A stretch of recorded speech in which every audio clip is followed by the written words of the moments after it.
Tidak dibongkar sendiri, perintah saya bongkar mulai hari ini. Ya, bantu Pak Wakil Bupati, dukung kita bongkar karena ini menimbulkan problem bagi lingkungan. Hanya orang bodohlah dalam setiap tahun membicarakan hal yang sama, membicarakan banjir, membicarakan longsor, yang peristiwanya itu. Sekarang sudah hampir mencapai 1.000 triliun seperti yang terjadi di Pertamina. Tentunya sikap untuk membongkar kasus korupsi ini bukan sikap yang ecek-ecek, adalah sikap besar dan berani. Katakan gini loh, siapapun lah, kita nggak usah nyebut nama, siapapun yang melanggar di Kawan Pusat, kita bongkar. Seluruh SMA yang kemarin memberangkatkan siswa-siswanya keluar Provinsi Jawa Barat untuk studi tour, hari ini kita nonaktifkan. Kita masih terlalu banyak sering jalan-jalan. Negeri ini aneh, birokrasinya bicara IT, bicara sistem berbasis digital, tapi ongkos perjalanan dinasnya banyak, kan aneh. Kalau Anda berdiri sebagai birokrat yang berbasis digital, nggak usah lagi ada ongkos perjalanan dinas. Kalau bukan niat untuk buat perubahan yang serius nih, walau di pojok kota yang diayominya ada kemaksiatan ditanya oleh Allah. Sementara dia mampu untuk merubahnya. Kecuali suatu yang tidak mampu dia untuk merubahnya. Itu bupati, belum kelas gubernur. Waduh. Balik kelas presiden. Itulah yang menjadikan Umar bin Abdul Aziz di saat diangkat menjadi khalifah. Umar bin Abdul Aziz diangkat menjadi khalifah, malam harinya adalah malam tangis. Keluarganya semuanya takut kepada Allah. Ini amanat besar, takut tidak bisa mengemban amanat. Nangis, bukan syukuran. Jadi khalifah, jadi presiden nangis ya. Gimana kisahnya itu? Sehingga betul-betul luar biasa beliau. Nah ini orang yang amanah, makanya kalau dipegang oleh orang amanat benar.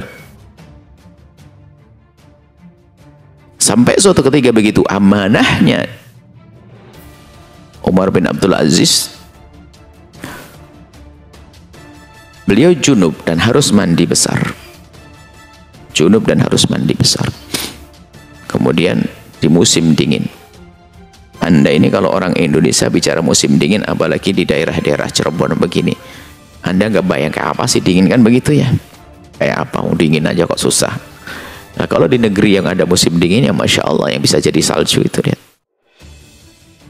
Dinginnya dingin bener. Di saat musim dingin harus mandi. Diantarkan air hangat. Di saat beliau mau menciduk begini baru sadar, ini dipanaskan di mana? Tanya kepada yang menghantarkan, ini kau panasi dengan apa? Dengan kayu yang ada di situ. Oh, bukankah itu kayunya negara? Kayu. Kayak kayu hutan, kayu negara, bukan kayu yang murah. Tidak, saya tidak mau mandi. Bayangkan. Nggak beralasan darurat dan tidak. Saya tidak mau mandi dengan air yang dipanasi dengan kayu negara.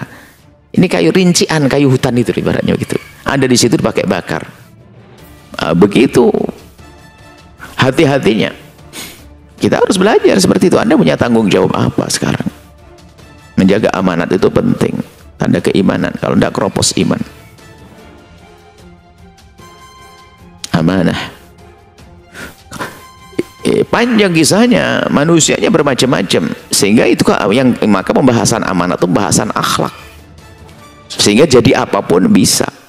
Nah, kalau orang nggak amanat jadi ustadz, sama aja bohong, duit masjid habis. Kalau pejabat kan korupsi, ngambil duit negara. Kalau ustadz ngambil duit pondok, siapa yang tahu? Santri pun tidak berani nanya, kan begitu, nggak amanat. Aksi Deddy Mulyadi ikut bersihkan sampah di Sungai Cipalabuan, Sukabumi disorot.